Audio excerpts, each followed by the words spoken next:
Bismillahir Rahmanir Rahim. Alhamdulillahi Rabbil Alameen. Wassalatu wassalamu ala Sayyidina wa Mawlana Muhammadin wa ala alihi wa sahabati ajma'in. Allahumma inni nawaitu at-ta'allum wa ta'lim wa tadhakkur wa tadhkir wa nafa'u al-intifa' والإفادة والاستفادة والحث على تمسك بكتاب الله وسنة رسوله صلى الله عليه وسلم والدعاء إلى الهدى والدلالة على الخير ابتغاء وجه الله ومرضاته وقربه وثوابه سبحانه وتعالى.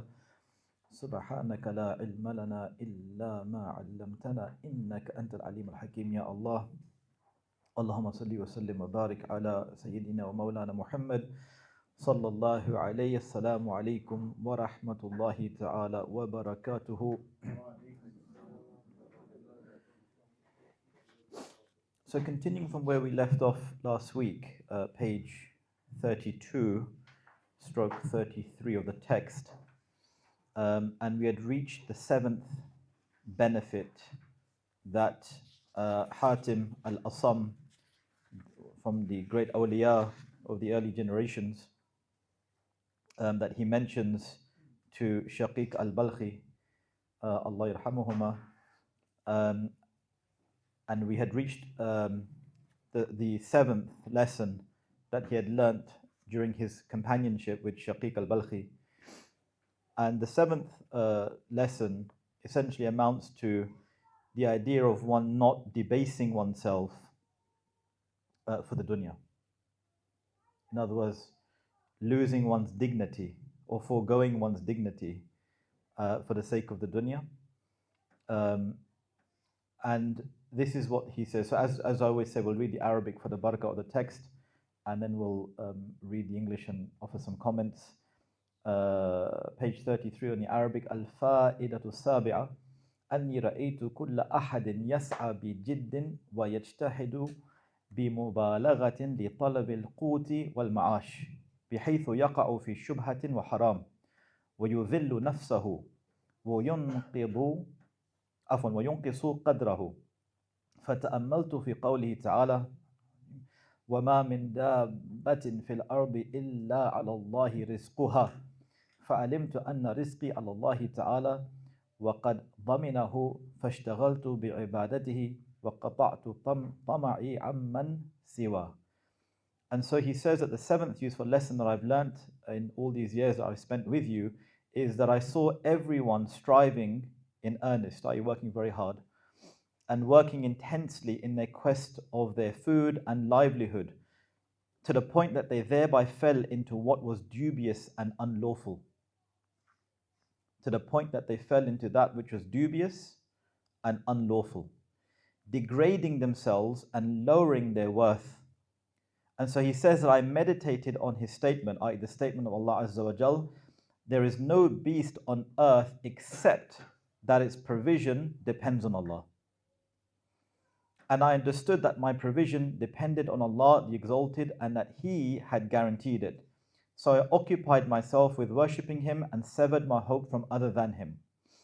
Now, one of the ideas here that the Imām is trying to sort of explain to us is the sheer extent of one's excessively striving for the dunya,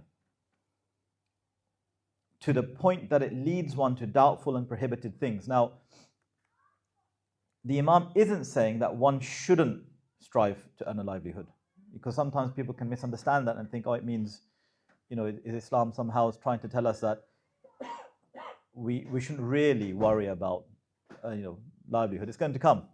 And you'll recall in the earlier lessons, we touched upon what does it mean when they say tawakkul, and what's the base idea of it. Someone who makes no preparation, that's not tawakkul, because tawakkul has two dimensions to it. One is the preparation aspect. So for example, you prepare all that you can prepare, knowing that everything that you've prepared may still not be enough, or that you've prepared to the extent that is possible for you, even though the extent that you've been able to prepare may not be enough, but you still recognize that you've done what you could do and the rest is left to Allah. So in other words, this first part of tawakkul is us doing. Some people can prepare their means better than others. But that doesn't mean that just because someone may not be able to prepare the means as good as another person, that they are somehow shortened in their expectations from Allah. No. They do what they can do. That's the first part. The second part is that's tawakkul. So tawakkul comes in where? Once you've done what you have to do. There is no such thing as tawakkul by saying, not doing anything and natawakkal Allah, I rely on Allah. That's, what Sayyidina Umar said about those people. He said that you are battalun. It basically amounts to the idea that you are the complete antithesis. You're contrary to the idea of tawakkul. You're doing the complete opposite. Because a group of people traveled from the Yemen to perform Hajj, and he said, what provisions did you prepare? He said, we natawakkal ala Allah. That's not tawakkul. Right?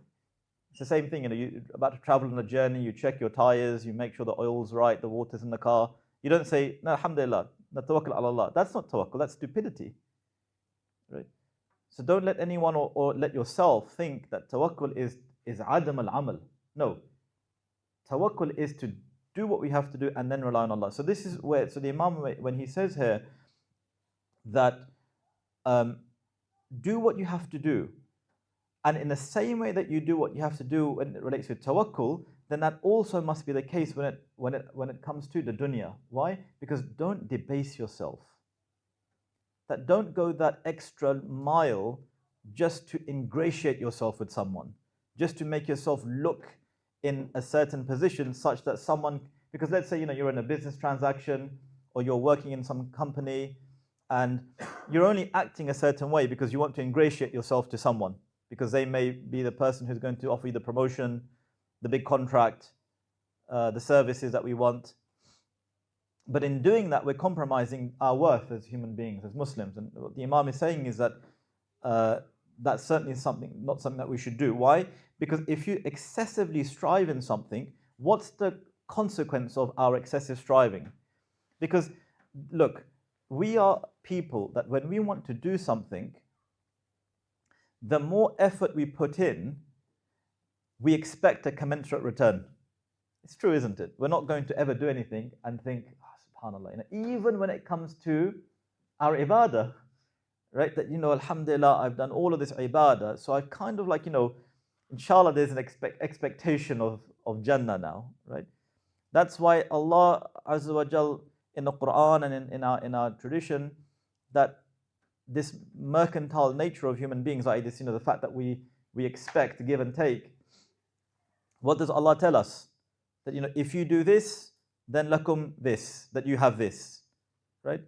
But really, the people of knowledge of Allah, with a capital K, who have true knowledge of Allah, they know that ibadah is haqqullah al ibad. It's Allah's right that He has, without any recompense. If Allah so chose, He could tell us, you need to worship me from the beginning to end, and there's nothing in return for you. That's His right. And not just the fact that it's His right, that's the least that we can do in our relationship toward Him, right? So what the Imam is saying here, that there aren't any actions that when we do these actions we expect a commensurate return, whether it's halal or haram. So what he's saying here, that if you go to excessive lengths in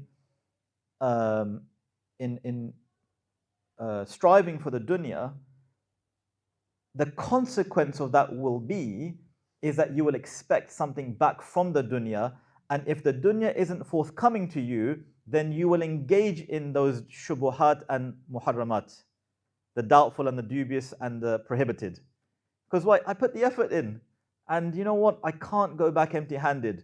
So it's okay if I kind of just bend the rule a little bit. It's not haram, but it's okay. No one's watching or no one's noticing, and look, we'll do tawbah later on. Doesn't work like that. But what's the hadith?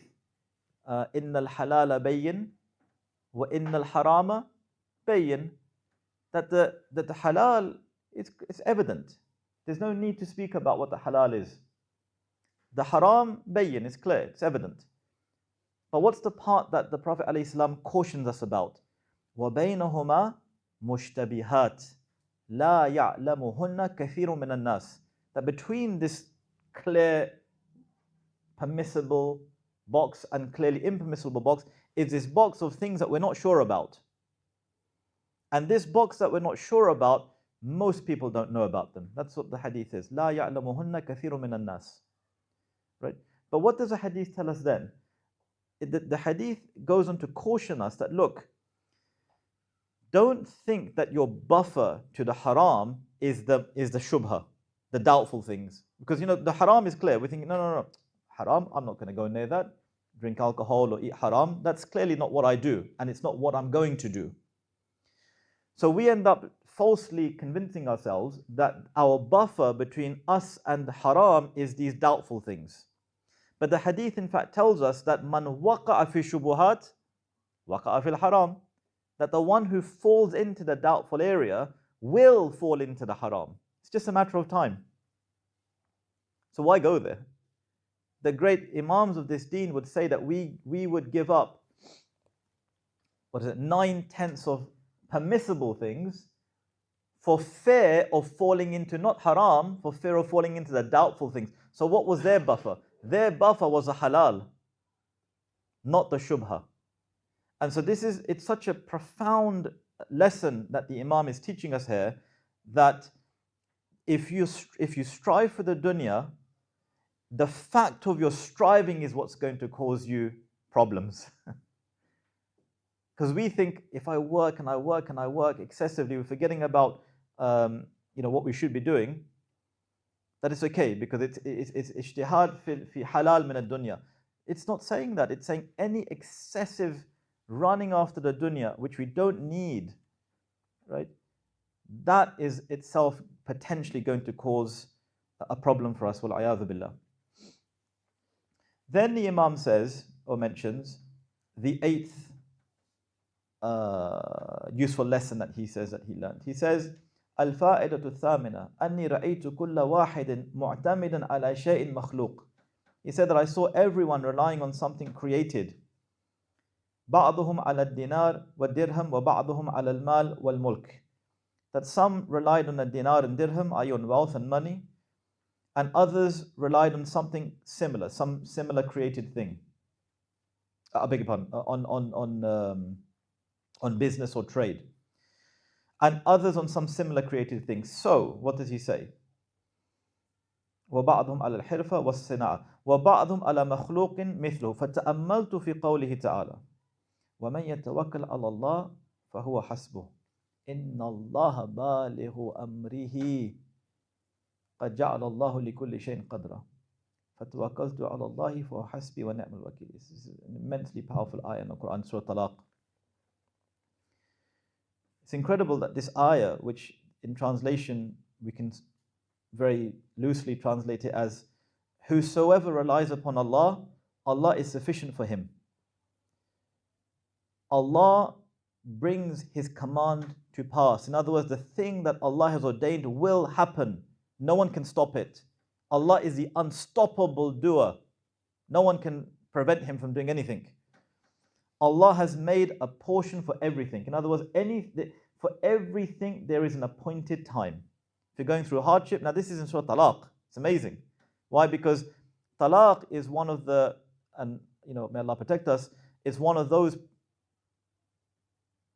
events in life that are very, very difficult. But look at how Allah is reminding us that in this moment of difficulty, don't forget the following. وَمَنْ يَتَوَكَّلْ عَلَى اللَّهِ فَهُوَ حَسْبُهُ. If you just have your reliance on Allah, don't forget He's sufficient for you. But He's also reminding us that, look, this is part of Allah's decree. Because when you the fact that you are Muslim, you said, نُؤْمِنُ بِاللَّهِ وَمَلَائِكَتِهِ وَكُتُبِهِ وَرُسُلِهِ وَالْيَوْمِ الْآخِرِ وَالْقَدَرِ خَيْرِهِ وَشَرِّهِ وَنَسْأَلُ اللَّهَ السَّلَامَ الْعَافِيَةَ مِنْ شَرِّ. But we believed in that, the fact that this qadr, the good of the qadr, and may Allah protect us from other than that. So if something befalls which is not to our liking, what does Allah remind us here? It's just coming to pass what Allah has ordained. Nothing has occurred except that He wrote it. لا يصيبنا إلا ما قد كتب الله لنا. Nothing will happen except which Allah has written for us. Many ahadith speak about this. Ayat of the Quran speak about this. Right? So He's reminding us that, look, in this moment of difficulty, don't forget who has put you in that difficulty. Not things around you, not the khalq that you're seeing. This is something which was ordained from the beginning of time. No one could have stopped it. So stop blaming circumstance. Stop blaming what you think are events that have led you to do something or led you to the situation. It's what's meant to be. It's meant to be because it's meant to test us to see how we react to it. لِيَبْلُوَكُمْ أَيُّكُمْ أَحْسَنُ أَمَلًا. To see which one of you is the best in this. You're in a situation, that's it. How do you react? Some people react at the first sign of what's outwardly apparent to us. Him, her, that situation, that's my problem. If the situation was different, if this person wasn't in my ambit, if this person wasn't around me, if this context didn't arise, it wouldn't have happened. No, it would have happened. It would have happened no matter what you say. So you need to go beyond that. And we say, it's happened. Ya Allah, the only way out is with you. But Allah reminds us in the same ayah that, look, for every single thing He has appointed a time. It's not going to last forever. Any difficulty that comes our way, and we ask Allah to protect us, keep us safe and afiyah and lutf and salama. But if any difficulty comes, there's only an appointed time for it. It's not going to go on forever. It's not going to last. It will finish. Inna ma'al usri yusra. Right? And so what does the Imām say? He says that, so I relied on Allah and He is my sufficiency and most excellent trustee.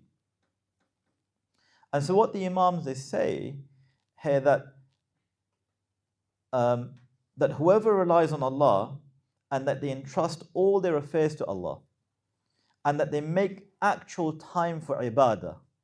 So someone who trusts in Allah, resigns their affairs to Allah, actually makes time. Not you wake up today and we wake up for work, we wake up for food, we wake up for relations. That's what we do when we wake up every morning. Work, food, relations. Oh yeah, look, it's time for prayer. The people of Allah are the ones who wake up for Allah. They wake up for the prayer. What's the thing that we woke up for today? To worship Allah. Everything else fits around that. I have work, I have food, whatever it may be. So that's why what's the Imam trying to remind us here? That the person who actually makes time for ibadah, who actually resigns themselves to Allah, who distances themselves from sin, Allah will subjugate creation for such a person. Allah will make people subservient to you. Not that they'll become your khadim, but He'll place in their heart a desire to want to aid and assist you. Why? Because you realize I'm here for a purpose and you're fulfilling that purpose, and there is absolutely no doubt that the one who recognizes that, all of the khalq of Allah will become subservient. And you see this in the lives of the great awliya, the great people of Allah, the salihin, those who understand what it means to be here. These people, it's incredible when you see them and you say, my God, the whole kawn, the khalq, all of creation, it's odd how it's just everything flows for them. They get help, they get assisted. Events and circumstances occur in a way that's in accordance to make things easy for them. Whereas, subhanAllah, it's, when you see people who are very wealthy and have all the delights of this dunya in terms of material wealth, but it's odd.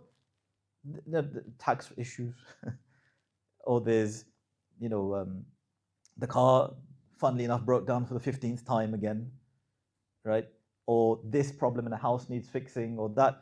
Something is always occupying their mind of the dunya. Why? Because they've occupied themselves with the dunya.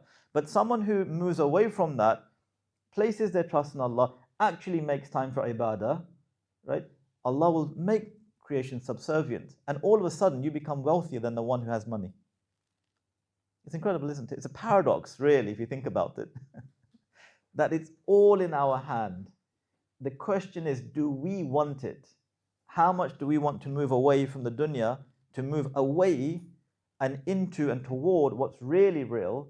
And once we recognize that, we'll see that the real, with a capital R, right, he will make things exactly the way that they should be for us. Now, and so what does Shaykh say? Page 34, the great Imam.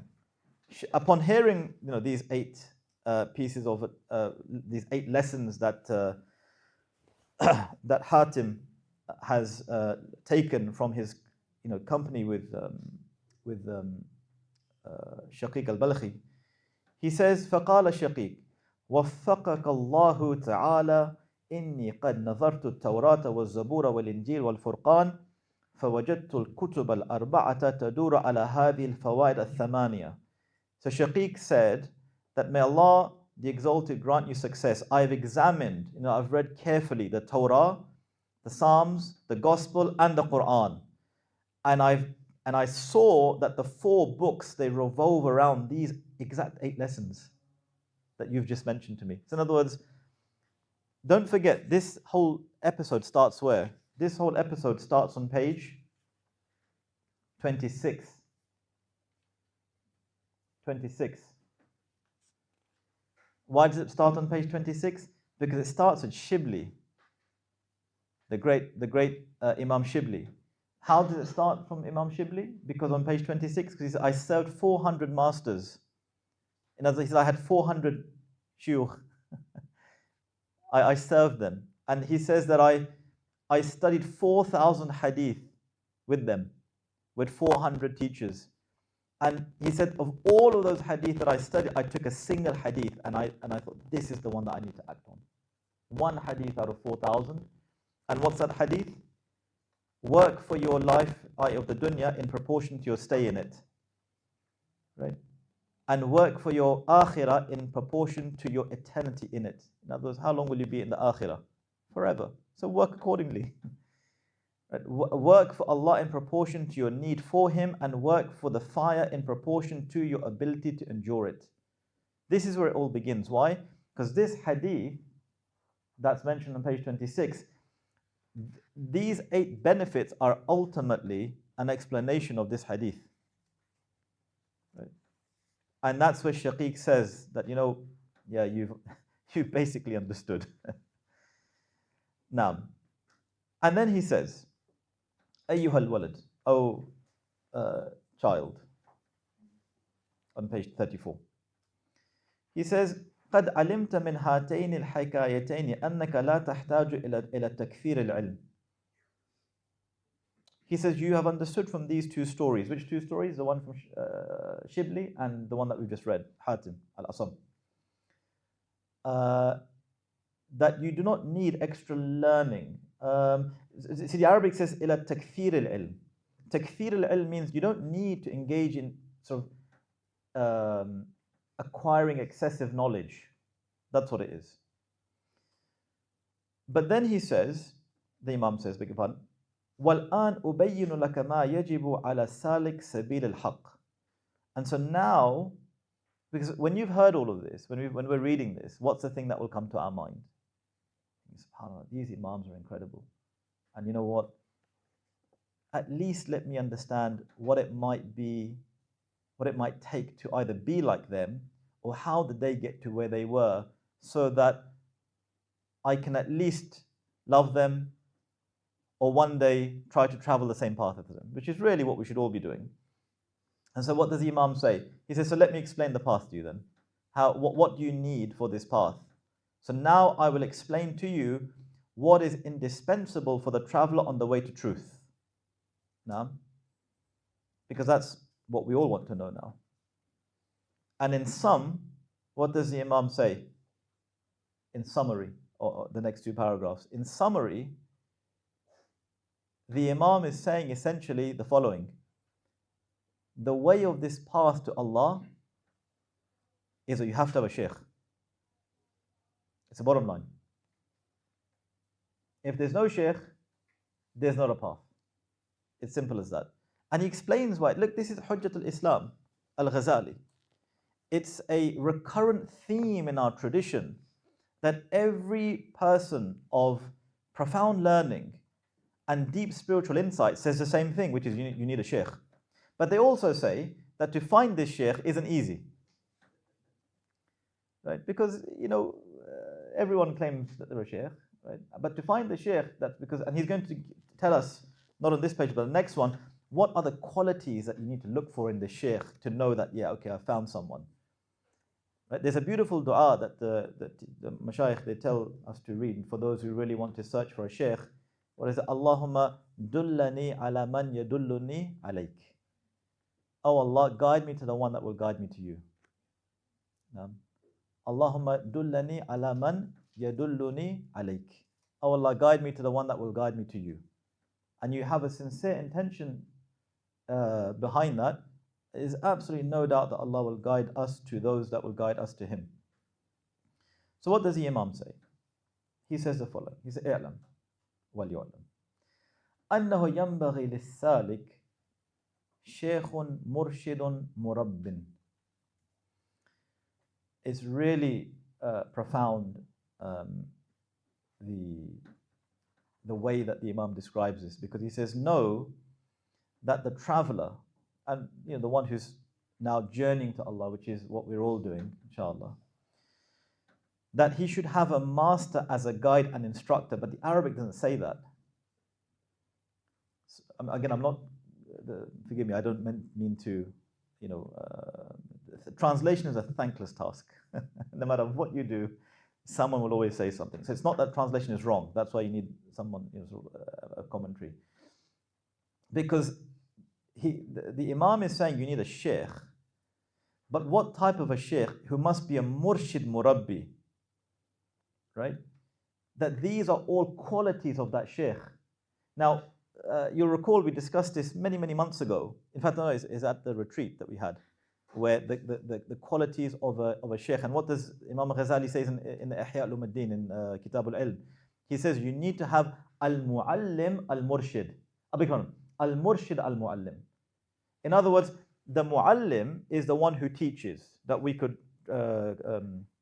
ordinarily call a teacher of any formal science. But the murshid is the one who guides you. The murabbi is the one who nurtures you.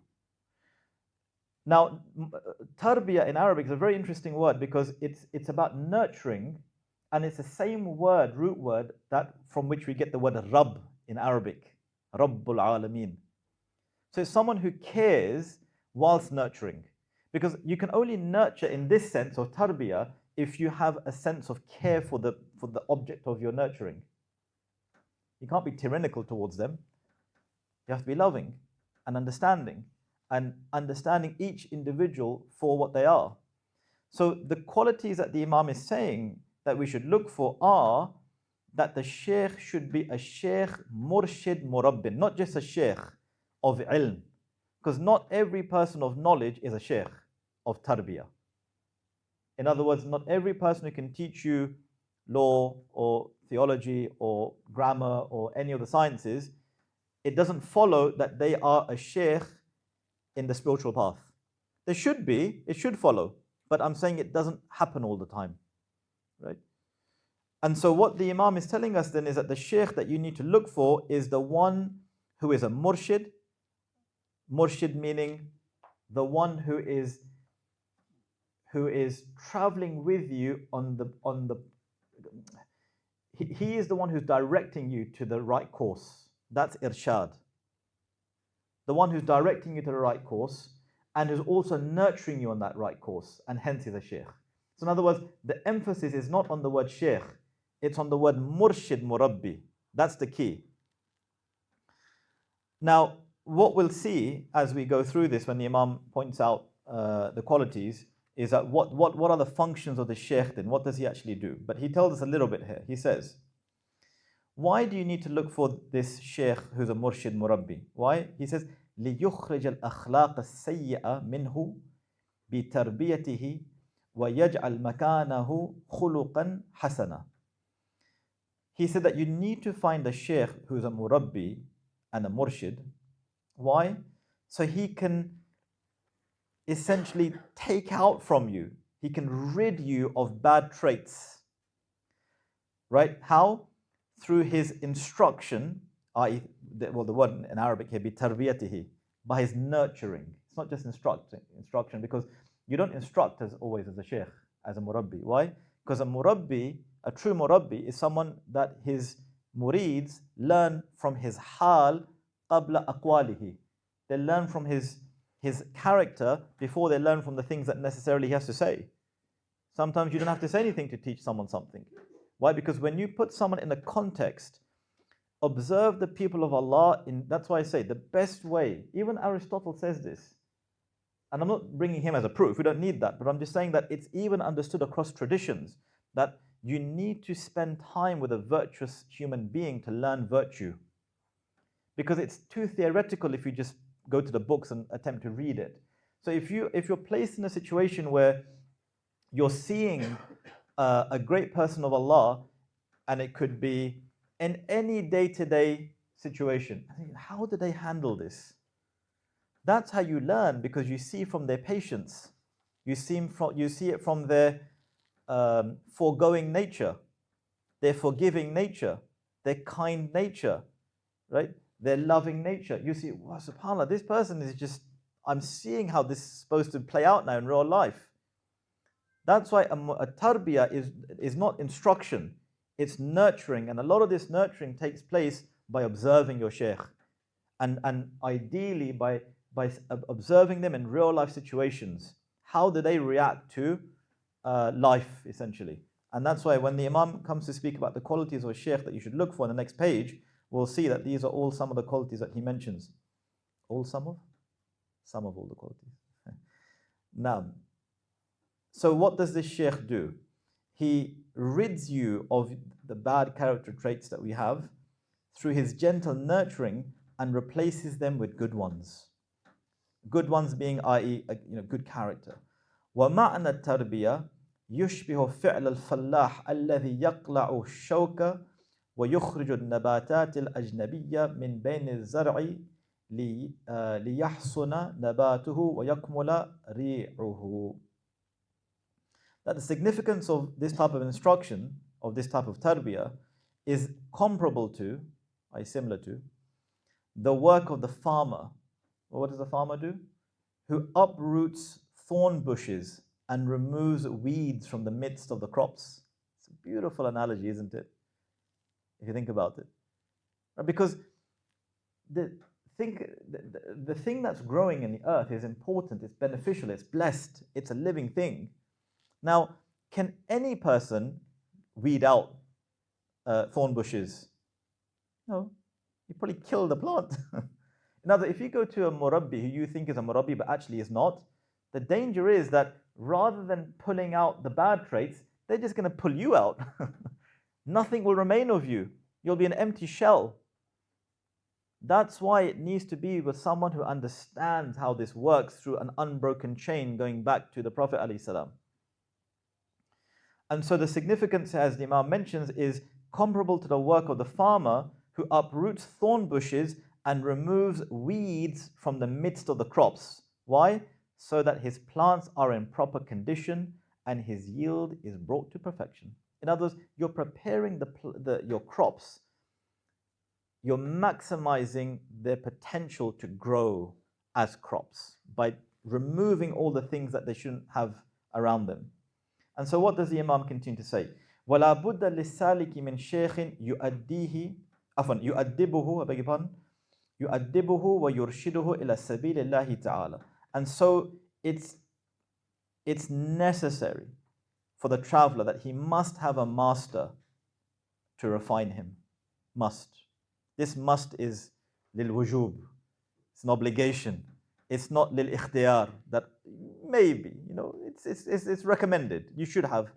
You don't have to, but it's ideal. No, it's something which is a must for everyone. They must have a master to refine him and to show him the way to Allah the Exalted. لأن الله أرسل للعباد رسولا لِلْإِرْشَادِ إِلَى سَبِيلِهِ. Why? Because Allah has sent a messenger to His creation in order to show the way to Him. Now, who is the, who is the Murabbi? Who is the Murshid?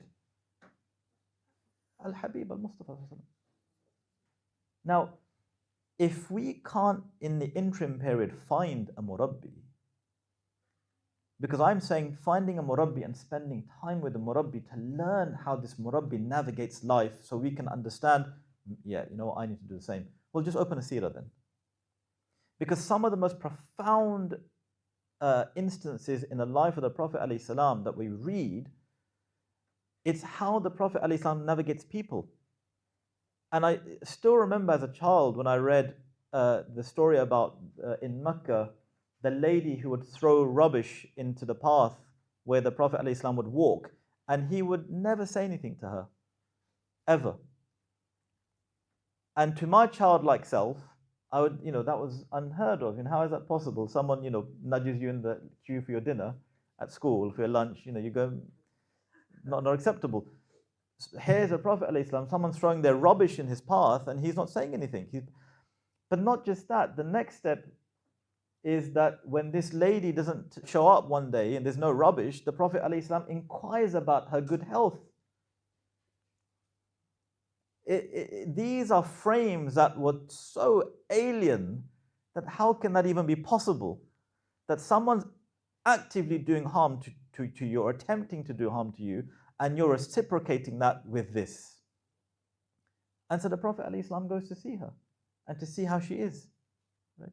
So the seerah is so vital for us. Why? Because every page is showing us how we are supposed to navigate life and navigate those instances, because no one can say that there aren't examples of the sorts of things that we're going through that the Prophet ﷺ didn't do or didn't go through. We often hear about, but I have family issues.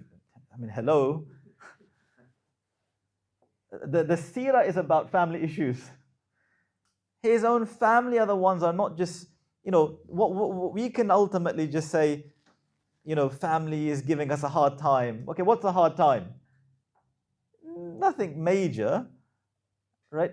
Here, they are attempting to actively not just persecute and in some cases kill his companions, right? We have examples of poverty, examples of warfare, examples of enmity, and we can go on and on and on, and we can see that this is the Murabbi, and his life, alayhi salam, is the pinnacle of showing us how to navigate things. And so anyone that we see that can come, that mirrors that, that adopts that way, that's the Murabbi that we want. Because one of the things, again, we'll see in the next page, which is probably going to be next week now, is that the Murabbi really never wants anything from the people that are under his care. Right? In fact, it's the opposite. The great people of Allah have always seen that they enrich the people that are with them in innumerable ways, really. And so the traveler must have a master to refine him and show him the way to Allah the Exalted. For Allah sent a messenger to his creatures in order to show the way to him. Now, فَإِذَا ارْتَحَلَ صَلَّى اللَّهُ عَلَيْهِ وَسَلَّمَ. Now, in the English it says, and when he died. That's not what it says in the Arabic, does it? Right? And this point I will say, this, I wouldn't. Because why? Muslims, we don't speak about the Prophet ﷺ in those terms. We don't say that the Prophet ﷺ died. We don't use that word. We say he went to the greatest companion. Now, he left this world. He went to Allah. We don't say the Prophet ﷺ. Why? It's basic respect. It's basic adab. It's basic comportment. Right? It's sort of ta'zeem for the Prophet ﷺ. Not that he needs it from us, of course. But irtahala, what does it mean in Arabic? Someone who journeyed. That's what it says. Because look, the Imām is not saying himself in the Arabic, is he? He's not saying فَإِذَا مَاتَ. That's the Arabic word, right? فَإِذَا ارْتَحَلَ. Rahla in Arabic means to journey. Irtahala means someone who moves from one place to another. So it says, so when a Prophet ﷺ moved from this dunya to the next world, right? فَقَدْ خَلَّفَ الْخُلَفَاءَ فِي مَكَانِهِ حَتَّى يُرْشِدُوا إِلَى اللَّهِ تَعَالَى. And so what he's saying is that when the Prophet ﷺ went to Allah, he appointed deputies in his place. Now that's also not entirely correct, because the Prophet ﷺ didn't appoint someone, right? It says خَلَّفَ in Arabic means he left behind that people who became deputies, right? Because this is maybe I'll mention it in a moment. But there were people that the great companions who became deputies, right, to show the way to Allah the Exalted. In other words, that we've had these great murabbis right from the beginning, right? وَالشَّرْطُ الشَّيْخ الَّذِي يَصْلُحُ أَنْ يَكُونَ نَائِبًا لِرُسُولِ اللَّهِ صَلَوَاتُ اللَّهِ وَسَلَامُهُ عَلَيْهِ أَنْ يَكُونَ عَالِمًا.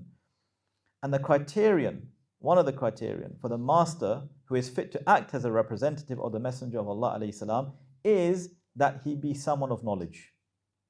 You have to have knowledge. You can't just be someone who has no knowledge at all of the Sharia. And again, he's going to get to that in a second, the Imam. وَلَكِنْ مَا كُلُّ عَالِمٍ يَصْلُحُ لِلْخِلَافَةِ. But not every person of knowledge is fit for being a murshid. وإني أبين لك بعض علاماتي على سبيل الإجمال حتى لا يدعي كل أحد أنه مرشد. And so now I'm going to explain to you some of his characteristics, i.e. of the murabbi, in a general way, so that not everyone can claim that he is a guide.